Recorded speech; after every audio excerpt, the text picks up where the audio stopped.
Not only can business make the world a better place, but I think business has to be involved if we want to make the world a better place. What really differentiates a company now is how they go about their work. What's the culture you're creating? Are your employees engaged in the work you're doing? Are they proud to work at the companies? Everybody's now got to be compliant. Everybody's now got to sort of think about these global impacts of the work that we do. But who's doing that differently? Who's doing that with purpose? Who's doing that with intention? And I think who's doing this over the long term?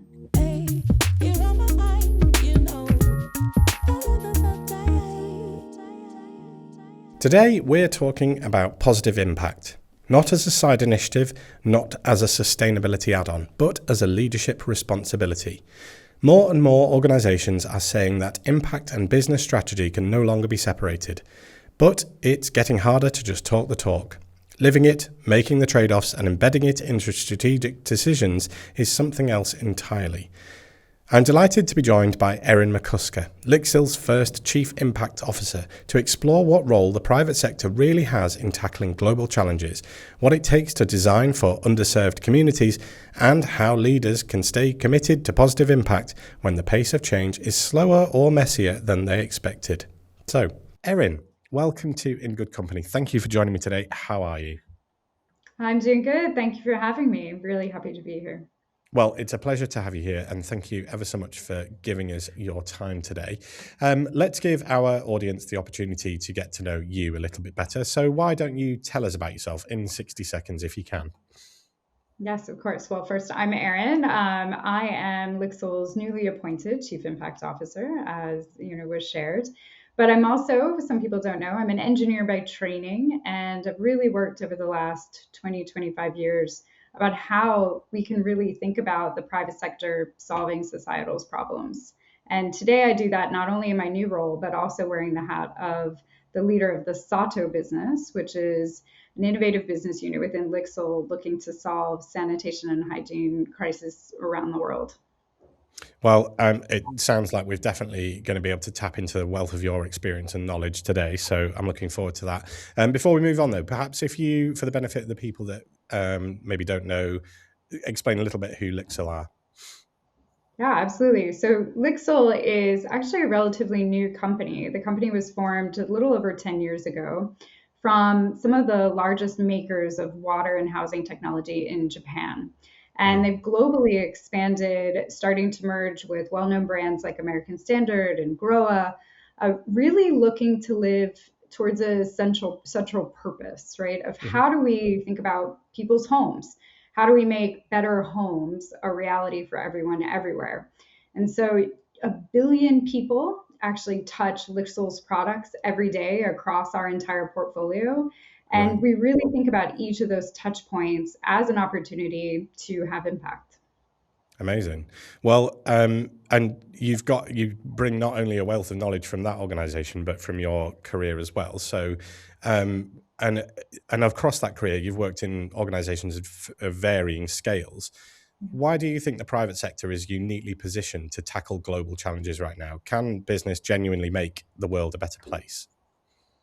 Yeah, for me personally, I think it's not only can business make the world a better place, but I think business has to be involved if we want to make the world a better place. And, for me, I think right now, particularly in what we're seeing in the environment right now, you have government needing to step up. You have some of the bilateral, multilateral relationships that are being strained, resources are being constrained, but business is constant. At every single level of community, there's business, there's, the commerce, there's entrepreneurs, there's services being provided, there's goods being sold. So how do we not only think of the big business, as you said, right, but how do we think about the role of business in general actually contributing? And I think for me, sanitation, where I've been focusing, is such a great example of this. You have this idea of a basic human need that applies to everyone in the world, and it has to be solved through business. You have not only products that have to be provided, but you have services, you have ongoing maintenance that needs to be provided. And, it's such a fundamental aspect of human rights and human needs and dignity. And so business thinking about it as those touch points with human lives, you kind of really can't solve Mm, problems unless you're mm. really taking that business lens to it. And so in your new role, and you mentioned working on sanitation there. Have you got any? Are you able to share any sort of recent wins or success stories, or perhaps a project that you're working on currently that you're able to share some details of, or is it all top secret? Oh, no, a publicly traded company. We're open to sharing, but I think a couple major wins for us. For us, we have our Sato brand that I'm leading, and the Sato brand was formed from this idea that you know how can simple tools, we were saying this level of business, how can simple tools actually have an outsized impact on creating access, on solving this problem in households. And we were Mm, really proud to announce that in December of last year, we actually achieved our bold vision of reaching 100 million people with improved sanitation and hygiene. And for us, that win is so important because, mm, you know, setting a big, bold goal really forced us to think differently about how we were going to go about solving it. mm, It's not thinking about it as one project, but really over time, how do you really expand reach? How do you create a product that not only has that impact, but is wanted by consumers, that households are going to choose your product? So mm. for us, I mean, that was just such a milestone that we missed in 2020, and now to achieve it in 2025. We've now said that by 2030 we want to reach a further 100 million people. And Mm. so for us, I think that's just a really good example of why we need to think differently about what a win means and how we set goals in order to challenge ourselves to think differently about it. And just so I'm super clear, the when you say you've reached 100 million people, what does that look like in reality? Is it, and what systems is it that they've been upgraded to? Yeah, great question. So, in some communities, it may be that they're getting a toilet or a hand washing station for the first time. Right. And Wow. so these would be a really first access. We would sometimes call that like getting them onto the sanitation ladder or getting them Hmm. into the sanitation economy where they're starting to be part of those benefits and those ecosystems. So it could be that first time toilet. It could be an upgrade from a really unsafe or unhygienic toilet, one that's maybe just an open hole where you have Mm, risks of insects and bad smell, people mm, stop mm, using it, risks to small children. Now we've got something where it's sealed, it's creating that barrier between human waste and the environment and the user. mm, It's also, much more dignified to use. It's easier to keep clean, uses less water. And so mm. that first basic step with Sato is what we're talking about. That's what we're really trying to achieve. Yeah. And that's where we really looked to bring innovation as a private sector company. It sounds like amazing work. I could ask you loads more questions, but I have a full list that I need to get through. So yeah, You can thank always come you. back. Yeah. Yeah, we can. Yeah. So we as Impact work with a lot of organisations who believe impact and business strategy can't be separated anymore. And as we've mentioned, LIXIL have appointed you as their first chief impact officer. And so, from a leadership perspective, why has integrating business and societal value become such a critical issue now? Yeah, our global CEO Kinya Seto wrote a couple years ago now. In Japanese, the characters for society and company, share the same characters. It's kaisha and shakai, I think. And that to me has just stayed with me, I think, particularly in the last several years, because when you think about trying to actually disentangle what the impact business or companies can have in society, I think that's actually harder. Here we are working in communities on a day to day basis throughout our value chain. And it's part of our value chain. We're impacted by, the problems of society. Sanitation is an example, infecting our workforce. And I think the shift has happened, whereas people are starting to realize that integration is you can't keep it as a separate project. You can't have it as philanthropy. You can't have it as traditional what we would call CSR.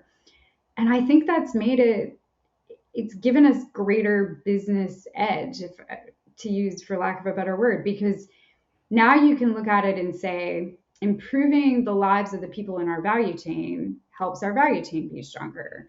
Mm. Improving products that we offer to be more sustainable, to be easier to reuse, to have less footprint is not only going to make them more likely to be in demand, but it's going to make them resilient to future stresses. So I think there's this idea of doing the right thing isn't just about taking the extra money and investing it as philanthropy. It's really about investing that in long term resilience for the company, long term relevance for the company and what we do, and longer term connection in the communities that we work in or work with to be able to deliver those products. And that mindset to me is going to be found in the companies that remain relevant and remain strong. I think, Mm. particularly now in such a high period of volatility and economic and social pressures that we have. And a big part of impact comes down to who products are really designed for. So, what would you say the biggest challenges leaders are facing when it comes to creating products for underserved consumers? I think there's such a reliance that we can learn everything we need to know on the internet, right? Mm. One of the designers of the Sato pan from the early beginnings is Daigo Ishiyama, and one of the first times I, saw him in person, he gave a talk saying you can't smell a pit latrine from your desk, and I think there's Mm. just this inherent deep need to understand customers and the people that you're designing for better by living their experiences, really understanding the communities that you're trying to reach and the ecosystem around it. And sometimes I think it's really easy to sit and make a bunch of assumptions about who you're Mm. designing for and what you're designing for and what's going to be of value. And I think the shift to universal design, being in context, really engaging a global community, engaging communities as part of the design process, as that mindset has taken on, I think we are designing better products and really being humble to listen to communities. So Mm. that voice of the community can't be skipped. You have to really integrate that and understand the context, particularly for underserved communities. It means that what works for most people is not working for them. And that could be Mm. the product, that could be the supply of the product, how it actually gets into them. Do you understand where the barriers are to Mm. reaching them with these products? And it could just be awareness. It could be even the demand for a solution that fits them perfectly and we could get to them. Mm. But how do you actually make sure they know it's a solution for them, that it will help to solve their problems and it's something that they can afford and they can prioritize? So we really try and look at it from the product, the supply, the demand side, and really try and work with the whole ecosystem of actors to really get to a solution into the communities that need them Yeah. the most. And I think it was interesting what you said earlier, just about apologies, I forget the name of the person that said it to you, that you can't smell a pit latrine from your desk. And Mhm. it's a kind of well, it's a really poignant sentence, isn't it? Because again, it highlights the disparity between what we, because we are so far detached from, if you Mhm. work in an office, you will be far detached from that type of environment. um Reminds me a lot of work that we've done as impact with groups that we call community action and learning. So where, and this Mhm. sounds like it would be quite aligned, where um as part of a solution for us, for leaders going through a program with us, we would take them into underserved communities. We've been to slums in India. We've been to, and it's such a poignant learning experience. So I would imagine this project has been similar to that for you going through. Because had you done anything like this before moving into this role? I've been very lucky to work in many of these types of issues. So I worked in global health, I worked in agriculture, Right. and had the opportunity to be exposed in those situations. But a great example from when I worked in global health, I was having the opportunity to work side by side with philanthropy, with multilateral organizations to see how we could improve access to medicines for neglected tropical diseases. And I was doing this, I joke, from the windowless conference rooms of the world. That was my role in this initiative of coordinating at a global level and really raising issues. But I got the opportunity towards the end of the project to finally go into the communities and really work from the communities. And you realize we're planning at resource planning and governments and these public-private coordination and getting vaccines produced and shipped and supplied at an affordable price.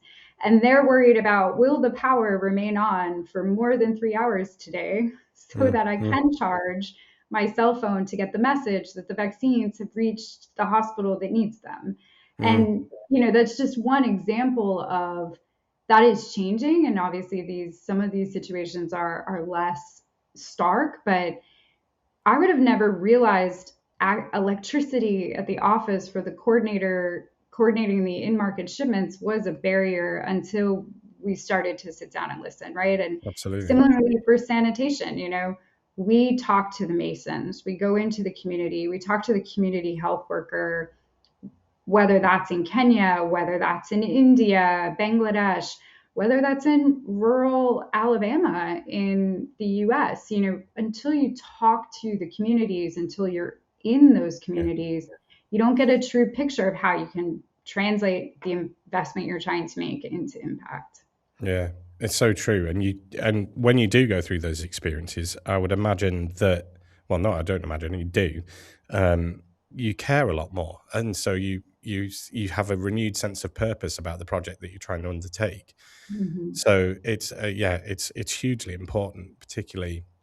And again, I think if we can provide more opportunities for everybody to go through experiences like that, I think that is a good step towards more people caring more to then make bigger changes. I mean, we could. Absolutely. Well, and I think on that, sometimes traveling into these markets or traveling into the communities, I recognize that. I mean, it's a big barrier. It's a big ask of people. But one thing that we've done at LIXIL is through the organization of the Toilet Board Coalition, for example, we pair employees with young entrepreneurs or entrepreneurs that are working in these markets. And Right. we did it during COVID. They didn't get to travel.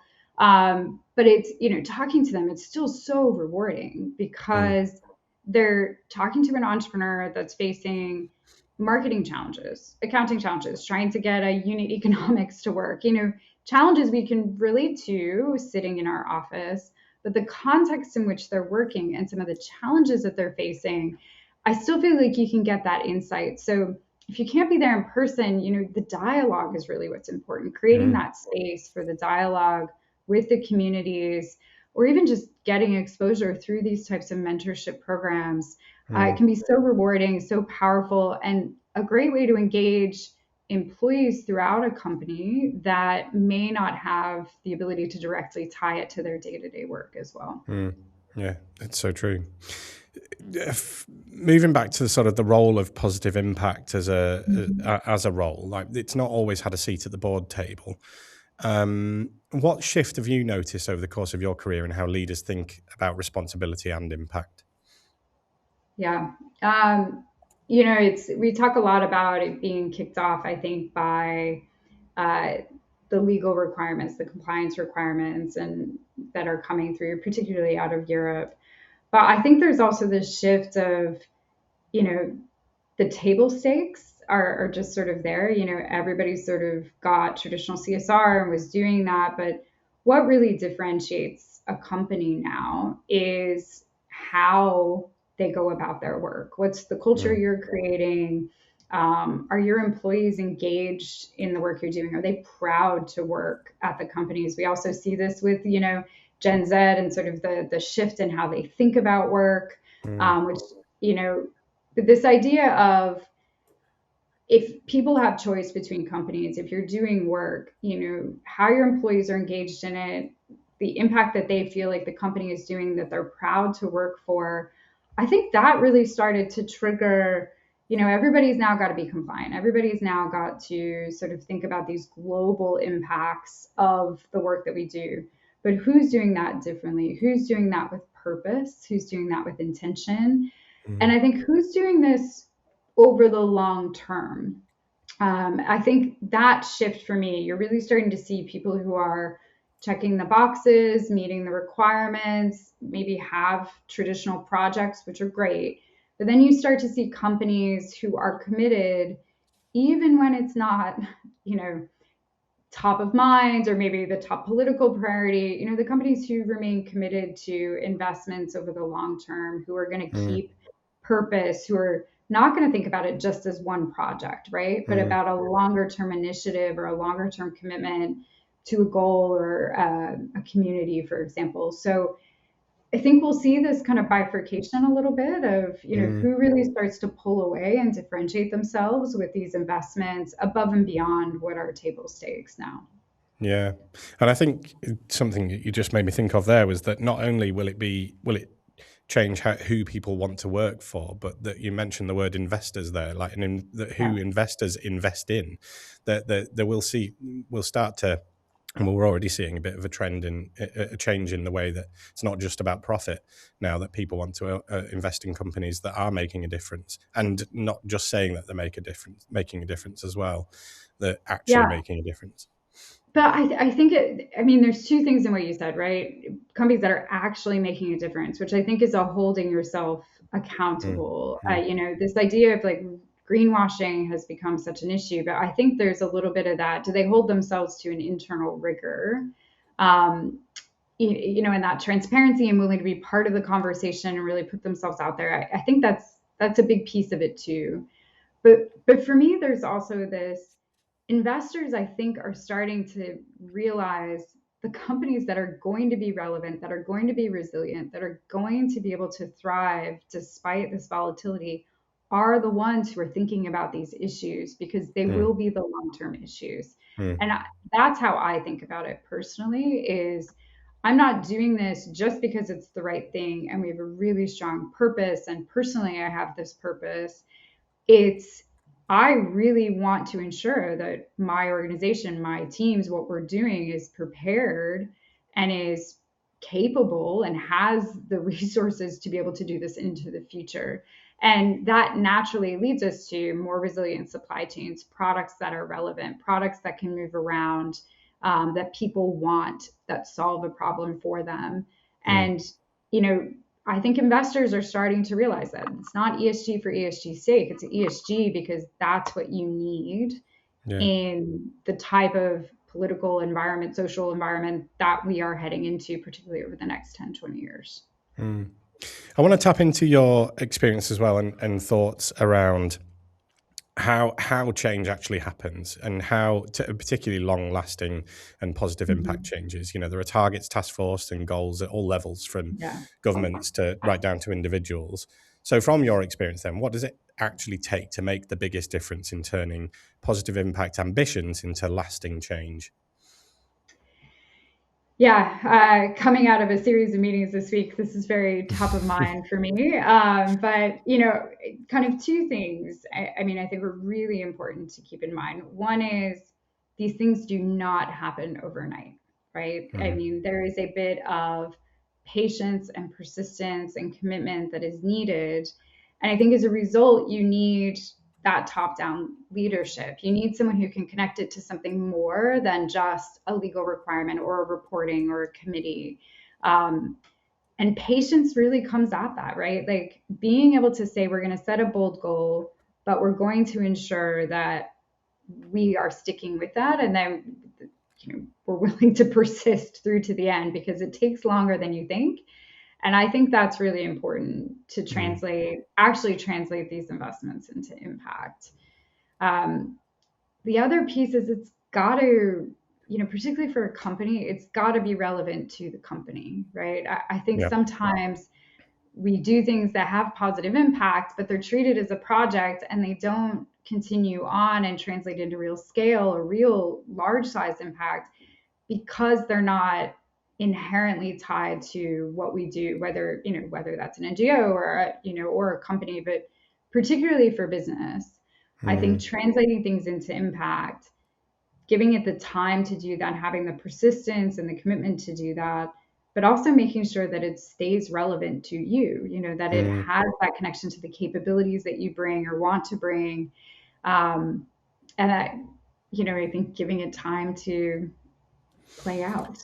I'm really interested by that second, about the last perspective that you shared there, because I suppose in my mind, whenever you just assume that if you were to undergo a positive impact initiative, that it would be connected to what it was that you Yeah. do, but clearly that's not the case. So, I mean, are you able to share any examples of where? Well, no, maybe that's not the right way of going about it, but the naming and shaming companies that don't necessarily go. But yeah, I'm kind of, it does make very little sense to try and do something that doesn't relate to what because you're right, it's got to have purpose, it's got to have meaning, Yeah.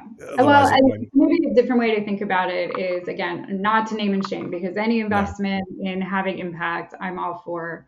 I think that, there maybe coming back to this idea of the project versus sort of longer term initiatives. So, for example, with our Sato business and some of our other investments, it's a business. We're treating it as a P&L within our company.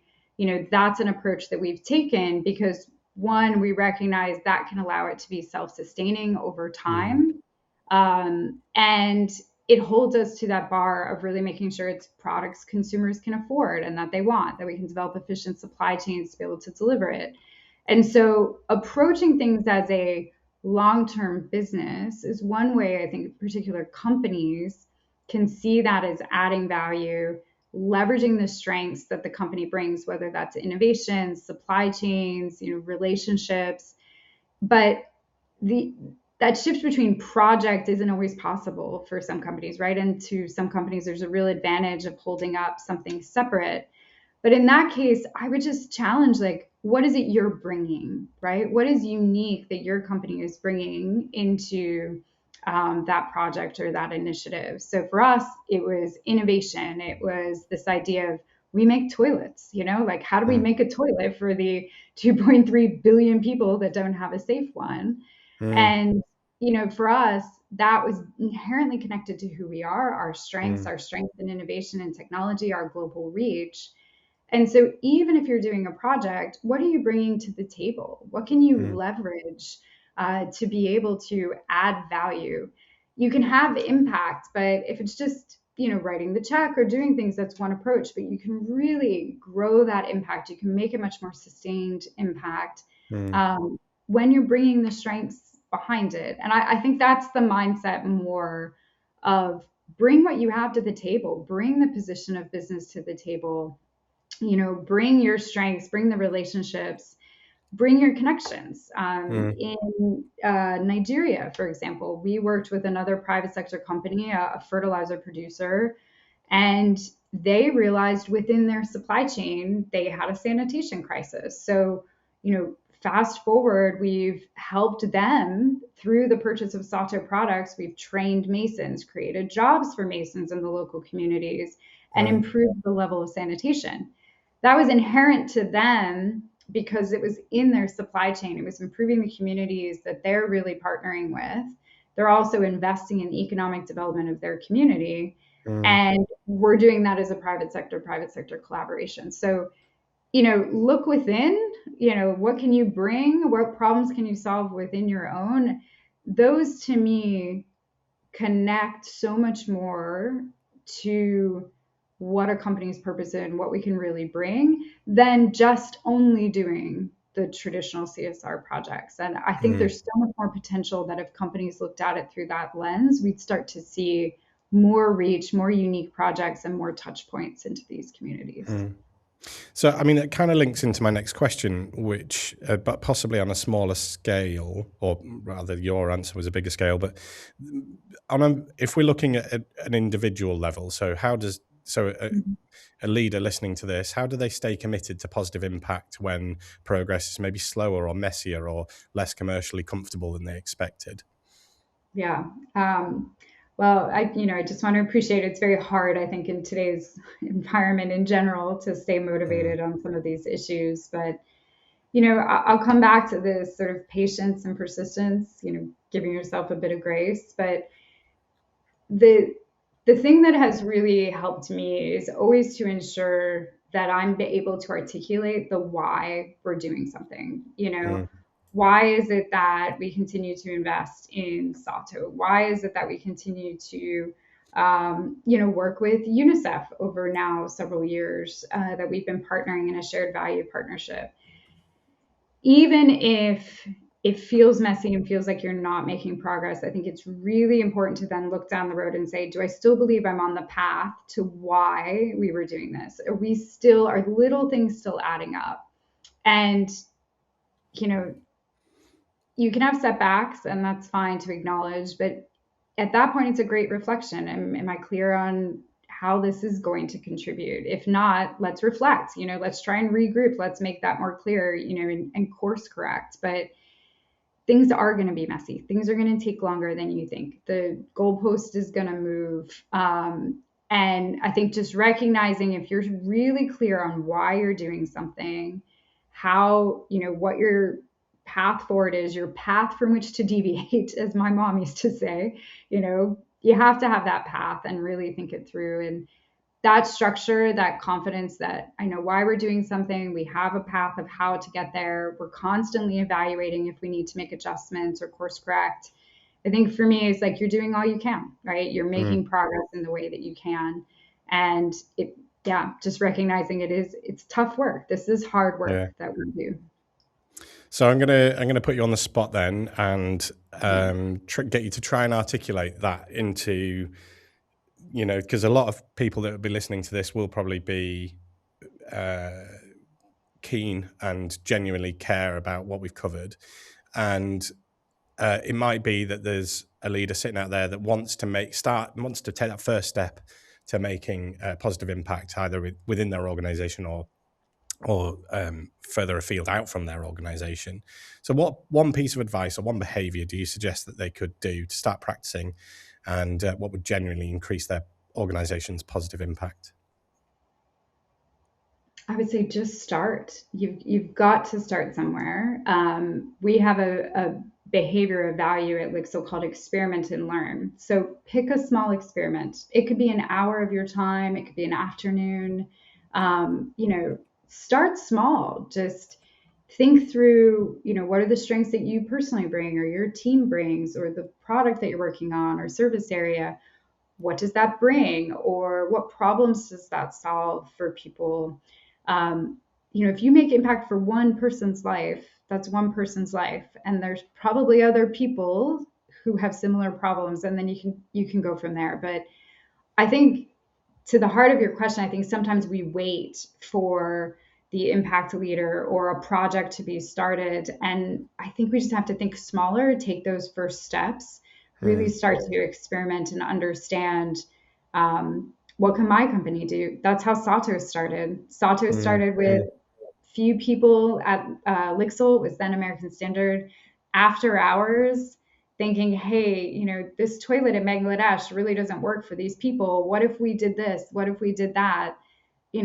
Late nights designing a mold, doing some first tests, and here we are 12 years later talking about mm, reaching 100 million people. So, you know, start small, start personally, start with something that yeah. matters to you, and learn from there. And just keep learning and connecting it to the value that you're bringing back to the company. Yeah, very nicely put. And I think yeah, you've got to start somewhere. It reminded me of, so it impacts leadership model, where we think of leadership as rather it being a special type of person, being a special type of action, and Mm. which all starts with noticing. So it kind of is a circular model, which is, and I'm going to paraphrase massively here, but it starts with noticing, then moves into decision, and usually that decision to go from decision to acting requires a certain amount of courage, but it's a circular. And again, I'm not one of our consultants, so I won't pretend to get it completely accurate. But in a nutshell, that's what it entails. And so what you sort of beautifully articulated there was an act of leadership. It's the starting, because to get to that point, you've noticed that there's a gap, you've noticed there's an opportunity, you've noticed that there is change that could happen, and you've taken a moment to decide that whether that person to make that change, is it you or is it someone else? And Mhm. the likelihood is that it could be you, and then therefore you go straight into that action piece. Is that start? But you can absolutely start small. It doesn't have to be this massive, because it can get to that gradually over time. So yeah, Absolutely. that just something that reminded me that you were talking about there. Yeah, and that iteration I think is so important, right? Like it can be a small step, learn from that small step, but something as you were speaking to, there's an element of humility that's part of that, right? Particularly for Mm, underserved communities or these big kind of audacious goals that are out there. Um, Being open minded of, hey, we're good at innovation, or we seem to be good at this, or I think we have something to bring to the table around skill sets or, reach, awareness, messaging. Um, but going in and not being humble enough to say that we don't know the answer, right? mm, You're here to learn. You're here to ask those questions, to notice. I really like that phrasing, right? You're noticing what the problems are, what some of the opportunities are, but you're not necessarily coming in right away with the solution. A great example of this for us is when we first started doing the work in rural Alabama. It was a small team, but our assumption was, okay, people in rural Alabama in the US, it's a sanitation problem, it's a toilet problem. We make toilets, we will fix this with a toilet. And it wasn't a toilet problem. And it took us a few years of working with this community to realize it was an ecosystem problem. It was a skilled mm, trades access problem. It was a trust problem. And it really took us a long time to get out of that. This is a toilet problem to no, mm, this is an ecosystem. It's political, it's social, it's a technology problem, but not necessarily the technology we thought. And that iterative response, that small experiment that we first started, turned into several others.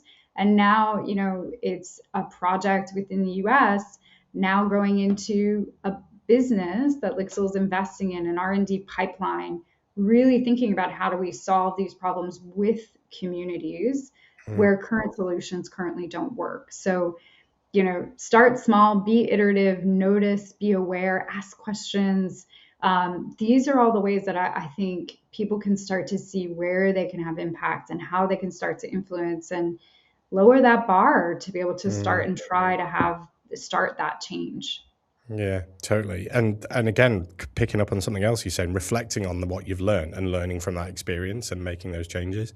I think that's valuable insights to share there. So thank you very much. I can't believe I'm about to say this, but we've reached our last question. Oh my God, that I went fast. know.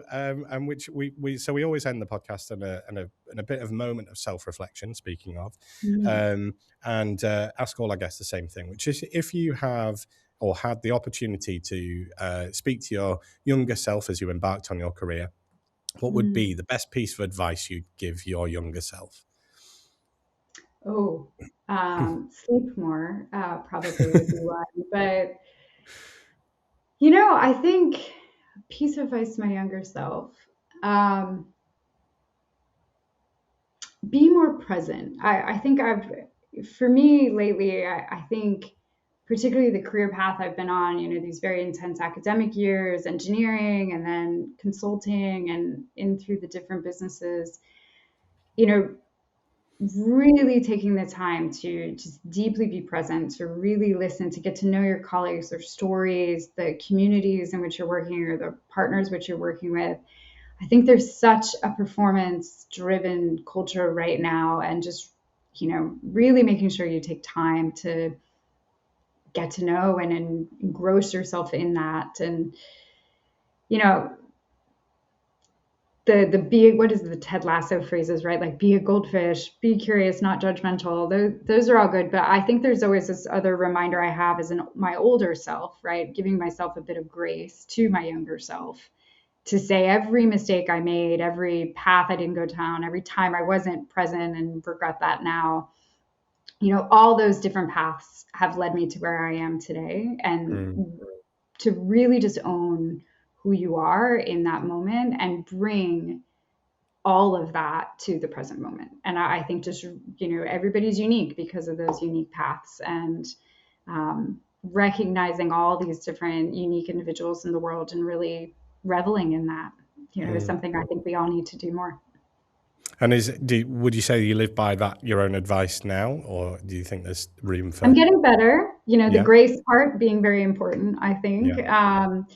But, I think particularly, working in the company that I do, where it's such an important aspect of each individual really being able to contribute who they are, and this very open experiment and learn, and, working with respect are kind of core values. It's something that I've really enjoyed, and, it's a good reminder to keep it top of mind as well. Absolutely. I love that be present though. And I think, again, going alongside the being, giving yourself grace, I think that's you couldn't have articulated better really, because particularly in this day and age where we're bombarded with distraction all the time.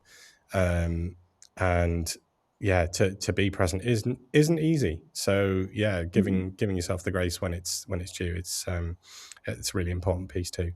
Erin, thank you very much for giving us your time today. It's been a joy and a pleasure to learn from you today and have this conversation with you. So thank you very much. Really appreciate it. Thank you. I really enjoyed it. Time flew by. So thank you. Yeah, it certainly did. So if you would like to find out more about LIXIL or the work that Erin does, then you'll find the links for that, along with the links to previous episodes and, of course, a link to Impact's website. You'll find all of those links in the description of where you found today's episode. So it just remains for me to thank Erin one more time for joining me today. Thank you, Erin. And until the next time, take care.